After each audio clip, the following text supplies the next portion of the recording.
Qu'est-ce que la finitude exactement, si ce n'est que la limitation de l'existence humaine dans l'espace et dans le temps, et que cela fait subir à l'homme un mal dont l'épreuve ou l'expérience peut lui conférer une angoisse mortelle et tenace, sous la triple forme du malheur, bien sûr, du mal subi, du fait de ce qui ne dépend pas de nous, mais dont nous dépendons, comme le coup du sort, l'accident ou encore la maladie, mais expérience du mal aussi sous la forme du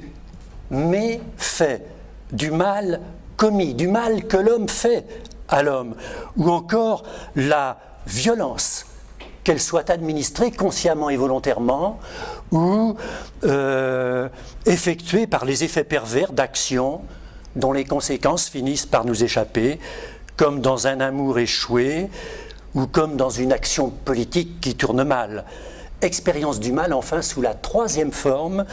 du mal de scandale, ou de l'injustice, qui consiste en la distorsion, la disproportion entre notre effort de contribution à l'ordre des choses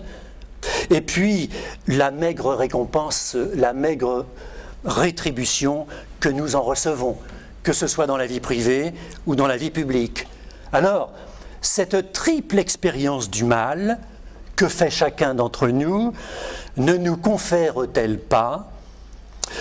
de façon insistante, la peur du malheur, l'anxiété de la culpabilité, l'angoisse du non-sens de l'existence, et donc finalement le sentiment douloureux de notre finitude comme étant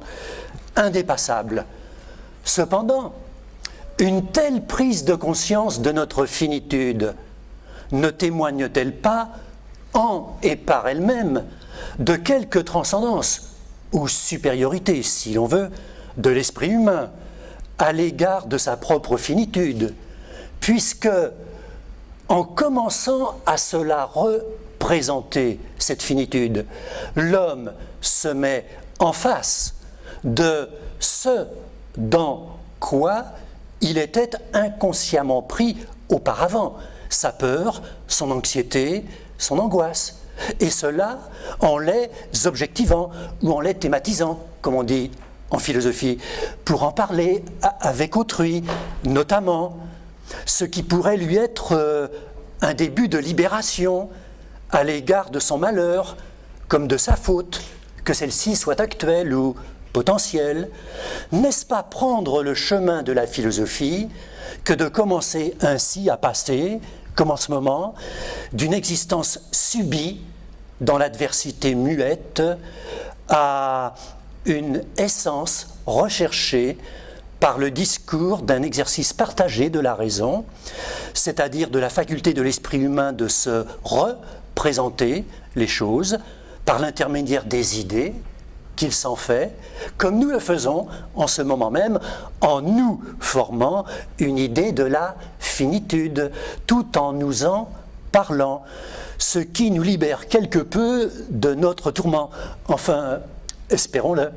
C'est ainsi, en tout cas, que la philosophie la plus antique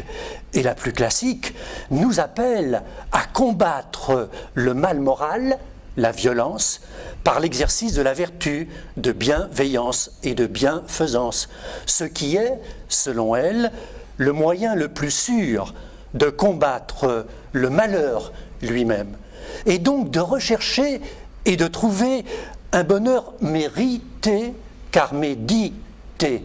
ce qui, du même coup, mettrait fin au mal de scandale lui-même en permettant à l'homme sage d'obtenir subjectivement ce qu'il mérite objectivement, c'est-à-dire de vivre comme un Dieu en paix, car en harmonie avec le monde et les autres hommes, comme avec lui-même. Oui, mais une telle sagesse de type platonicien ou encore stoïcien, qui prétend finir par arracher l'homme qui la pratique au sentiment douloureux de sa finitude pour l'inscrire dans l'infinitude heureuse de la contemplation d'une éternité qui le ferait échapper à la temporalité et donc à la mortalité, eh bien cette sagesse ne relève-t-elle pas d'une illusion métaphysique, d'une raison pure qui finirait par prendre ses volontés subjectives de sécurité, d'immortalité, pour la réalité objective, ce qui ne pourrait que conduire à la déception, le chercheur d'absolu que chacun d'entre nous est à ses heures perdues au moins, et donc ce qui risquerait de reconduire